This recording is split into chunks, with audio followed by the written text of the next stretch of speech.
ओम ये महो रजसो विदुह विश्वे देवासो अद्रुहः मरुद्भि अग्न आगहि।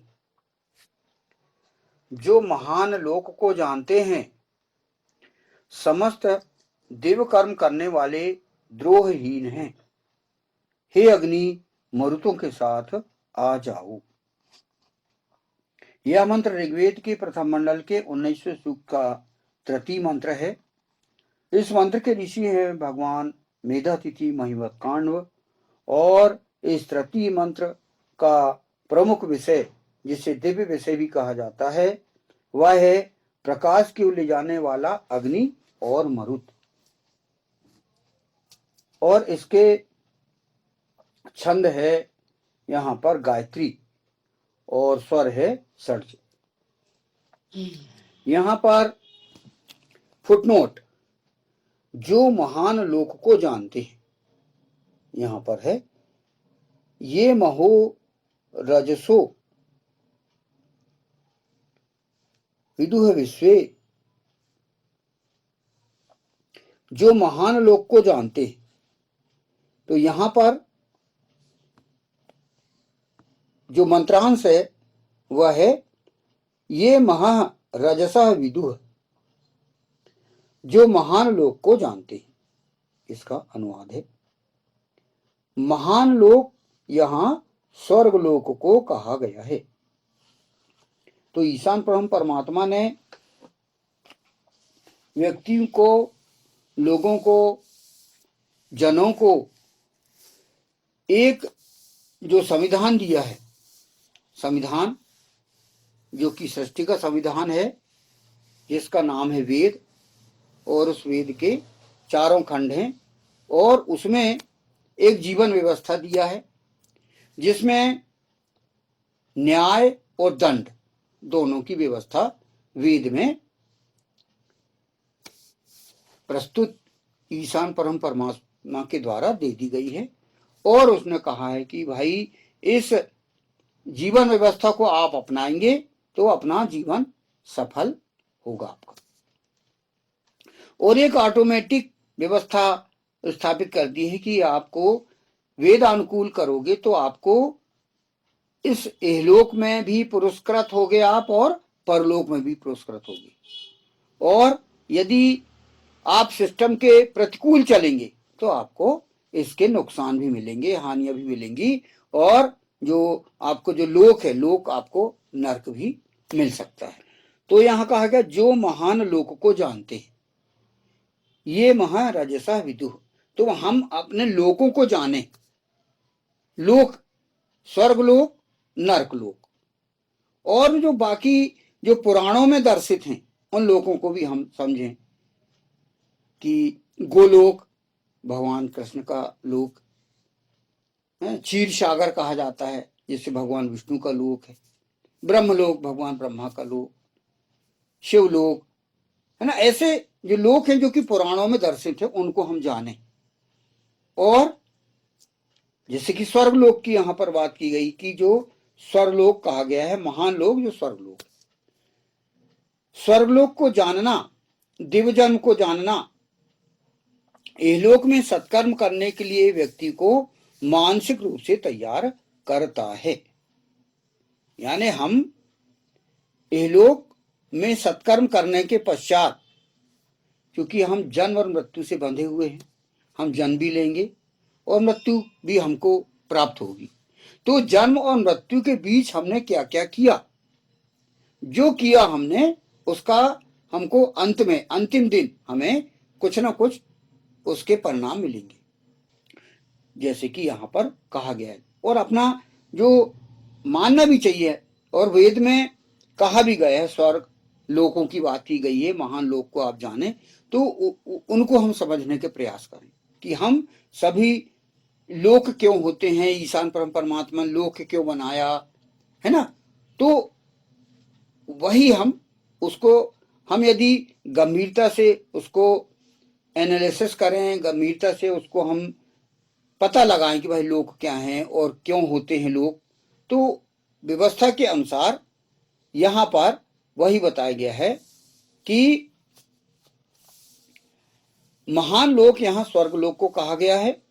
स्वर्गलोक को जानना, दिव्यजन को जानना, इहलोक में सत्कर्म करने के लिए व्यक्ति को मानसिक रूप से तैयार करता है। तो सत्कर्म करने के लिए व्यक्ति को मानसिक रूप से तैयार करता है।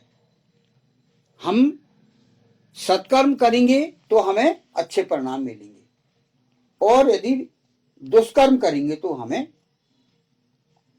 परिणाम अच्छे नहीं मिलेंगे। तो इसी के कारण व्यक्ति अच्छे कर्म करता है।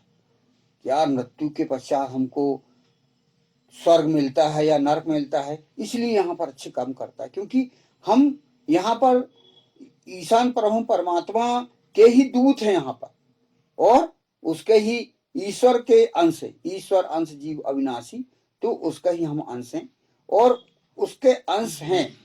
तो हम, हमारा जो सृष्टि का अध्यक्ष है परम पुरुष, उसका मार्गदर्शन हम प्राप्त करें और उसके अनुसार हम चलने के प्रयास तो करें। जो कि परम पुरुष क्योंकि पूरा वेदानुकूल चल के दिखाता है जन सामान्य को, हम भी पूरे प्रयास करें कि हम भी उनके अनुकूल चलें और हम भी सत्कर्म करते हुए स्वर्ग को प्राप्त करें।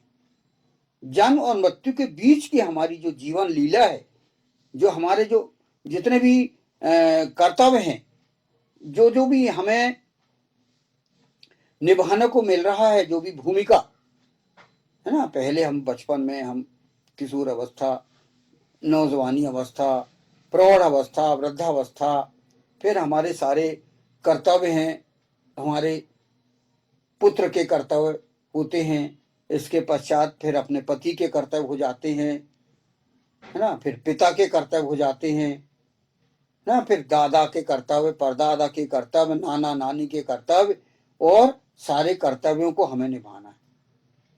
हम किसी के पुत्र भी हैं, किसी के पिता भी हैं, है ना, और किसी के चाचा भी हैं, किसी के मामा भी हैं, किसी के भाई भी हैं। तो सारी भूमिकाएं हमें निभाना पड़ता है। ये सब वेदानुकूल हमें निभाना है।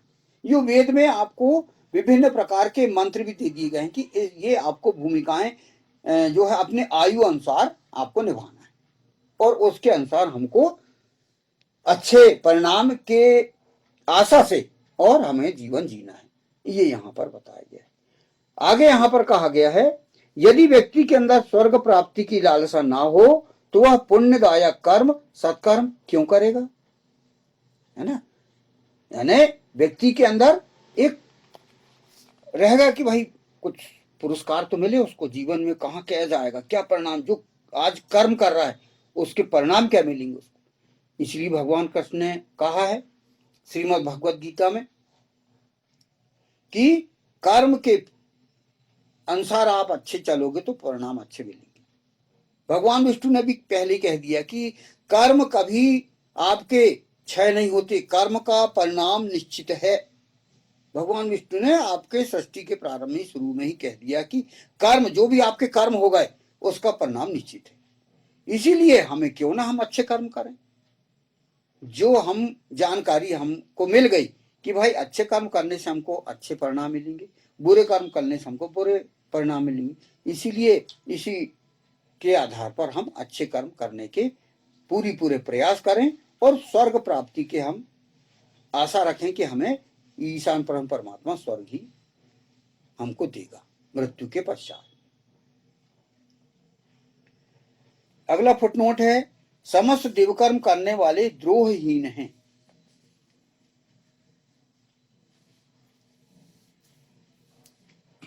विश्वे देवासः अद्रुहः। यह असंभव है कि लोग स्वर्ग के अस्तित्व पर विश्वास भी करें और फिर भी ईशान से द्रोह करें, उसका आदेश पालन ना करें। व्यक्ति देवकर्म तभी कर पाता है जब वह किसी से कोई द्रोह ना करे।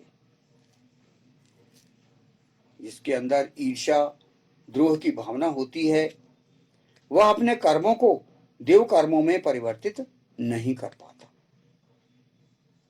तो यहां पर जो फुटनोट है वही कहा गया है कि व्यक्ति जो है स्वर्ग के अस्तित्व पर विश्वास भी करे और फिर भी ईशान से द्रोह करे, ऐसा जो है आदेश पालन भी ना करे। ये कहा कि भाई आपको ईशान पर परमात्मा पर विश्वास करते हुए देवकर्म करना है और किसी भी प्रकार किसी से द्रोह नहीं करना है। बदले की भावना अपने अंदर नहीं होना चाहिए। हमारे अंदर ईर्ष्या नहीं रहना चाहिए, द्रोह की भावना नहीं होना चाहिए। ये हमें बताया गया है और वह अपने कर्मों को दिव्य कर्मों में परिवर्तित हमको करना है। सारे कर्म हमारे दिव्य कर्म होना चाहिए। हमारे अंदर कोई ईर्ष्या, जलन की भावना, बदले की भावना ये नहीं होना चाहिए। इसलिए कहीं कहीं मंत्र में कहीं कहा गया कि कुटिलता रहित उपासना आप करो।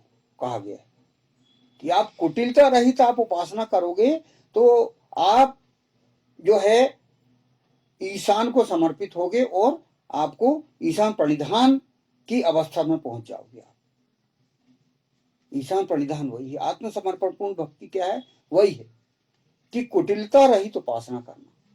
इसलिए यहां कहा गया कि आप द्रोह भी मत करो किसी से ईर्ष्या भी मत करो,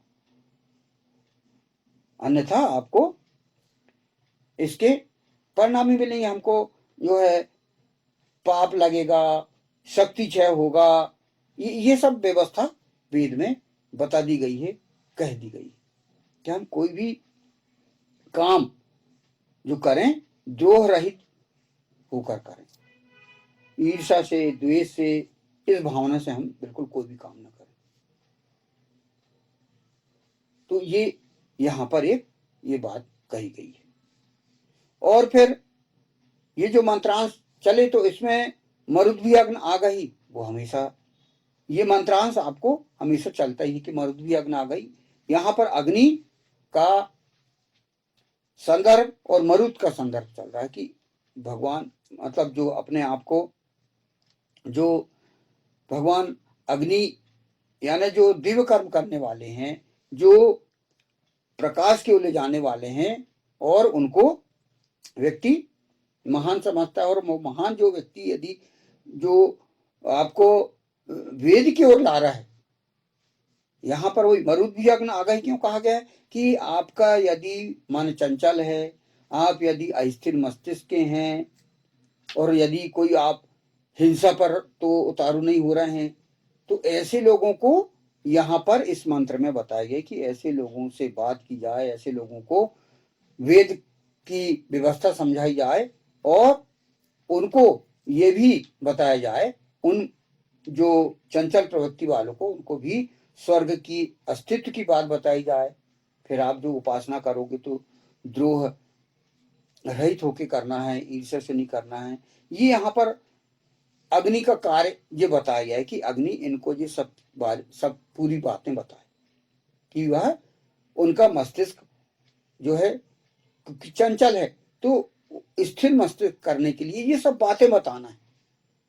इन मंत्रों में यही वो संदर्भ वही चल रहा है जो यहाँ पर जो 1900 सूक्त जो चल रहा है उसमें यही बताया गया। हर मंत्र के लास्ट में अंत में मरुद्वी अग्नि आगही, मरुद्वी अग्नि आगही ये बताया गया। क्यों बताया गया है? क्योंकि हम ऐसे अस्थिर मस्तिष्क वालों को जो मरने मारने पर उतारू होते हैं, हिंसक व्यक्ति, उनको हम ये सब बातें बताएं। इसलिए यहाँ पर इस मंत्र में जो है पार्ट पार्ट में बताया जा रहा है। तो इस मंत्र में बताया जा रहा है कि आप स्वर्ग भी होता है, आप अच्छे कर्म करोगे तो आपको स्वर्ग भी मिलेगा, बुरे कर्म करोगे तो परिणाम उसके अच्छे नहीं होंगे, नरक मिल सकते हैं। और जो जो देव कर्म करने वाले हैं वे उनको बताया कि जितने भी देव कर्म करने वाले हैं वो द्रोहहीन होके वो उपासना करते हैं। तो ये सब क्यों बताया गया कि हम भी अच्छे हों, दूसरों को भी अच्छा करें, हम भी श्रेष्ठ हों, दूसरों को भी श्रेष्ठ बनाएं। ये यहाँ पर इस सूक्त में ये जो 1900 सूक्त इसमें चल रहा है और इसका ये तृतीय मंत्र इतना बताया गया है। जो महान लोक को जानते हैं, समस्त देवकर्म करने वाले द्रोहहीन हैं, हे अग्नि मरुतों के साथ आ जाओ।